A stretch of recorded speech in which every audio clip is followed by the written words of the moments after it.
The rain had been falling since morning, thin and quiet, like it was afraid of being heard. Anaya stood by the office window, watching people rush past with umbrellas tilted forward, shoulders tense, faces tired. She felt the same way inside. Tired, small, invisible. Another email had just arrived. Not a thank you, not recognition, just more work. She stared at her reflection in the glass. Dark circles under her eyes, a forced posture of confidence that no longer felt real. For months, she had been staying late, skipping lunches, answering messages at midnight. She told herself that hard work would speak, that dedication would be noticed, that patience would be rewarded. But every day, someone else took the credit. Every meeting, her ideas were brushed aside, only to be praised when repeated by someone louder. And every evening, she went home carrying a quiet question she was afraid to ask out loud. Am I not good enough? That night, Anaya arrived home later than usual. The house was calm, warm, and smelled faintly of tea leaves and old books.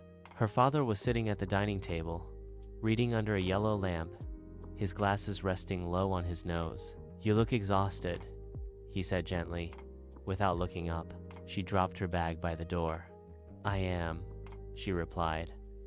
Her voice cracked despite her effort to sound normal. He folded the page, removed his glasses, and looked at her properly. When was the last time you smiled, Anaya? She tried to remember. She couldn't. They ate dinner in silence.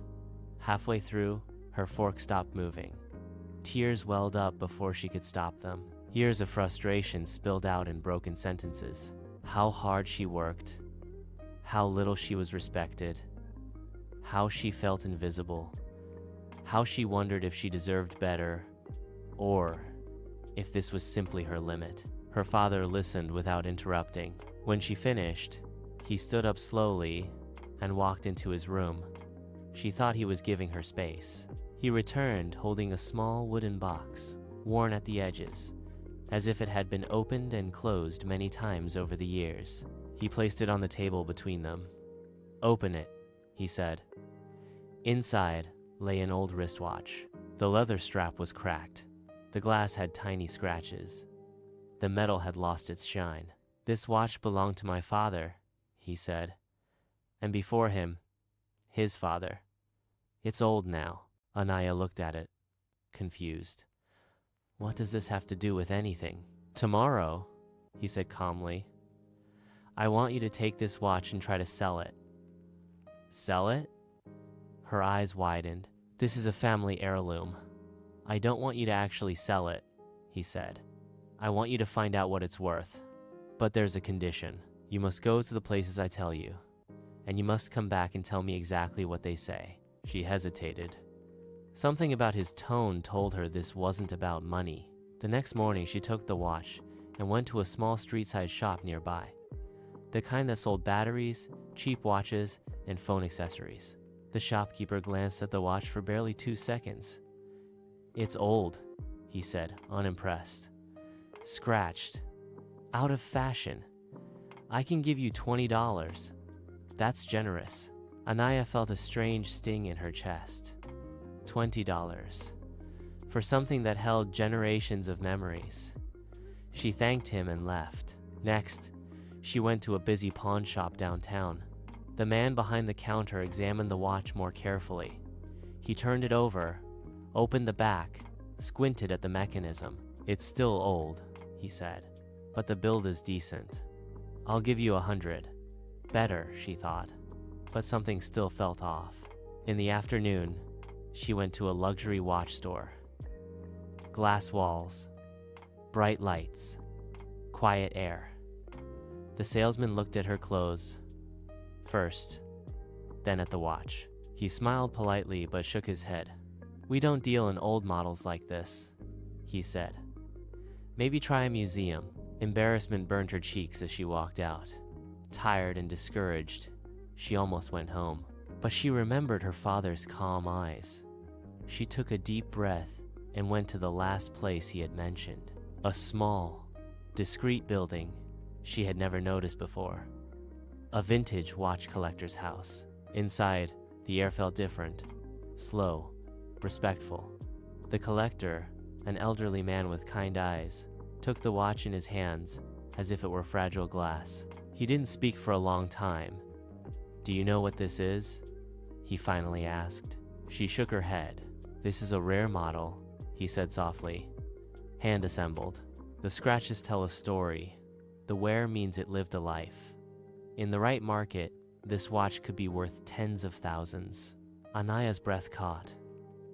"Tens of thousands?" He smiled. "Value depends on who is looking at you." She walked home in silence, the watch heavy in her bag, her mind heavier with realization. That evening, she placed the watch back on the table and told her father everything. The $20, the 100, the rejection, the collector. Her father nodded. Then he said quietly, "The watch never changed, Anaya. Only the place did." She felt tears rise again, but this time, they were different. "You are not failing because you lack value," he continued. "You are failing because you are trying to prove yourself in a place that does not know how to see you." Her chest tightened. Every late night, every ignored idea, every self-doubt. Suddenly, it made sense. "Don't let one place define your worth," he said. "Don't let people who cannot recognize you decide your value." That night, Anaya lay awake, replaying moments from her job, the meetings, the dismissals, the subtle disrespect she had normalized. She realized how often she had blamed herself instead of questioning her environment. Over the next weeks, something changed. She stopped apologizing for speaking. She documented her work. She stopped staying silent. And quietly, she started applying elsewhere. The first rejection hurt, the second too. But then came an interview where the interviewer leaned forward, genuinely interested, where her ideas were praised, where her experience was respected. When she received the offer, she cried. On her last day at the old office, no one made a speech. No one noticed her empty desk. And for the first time, it didn't hurt.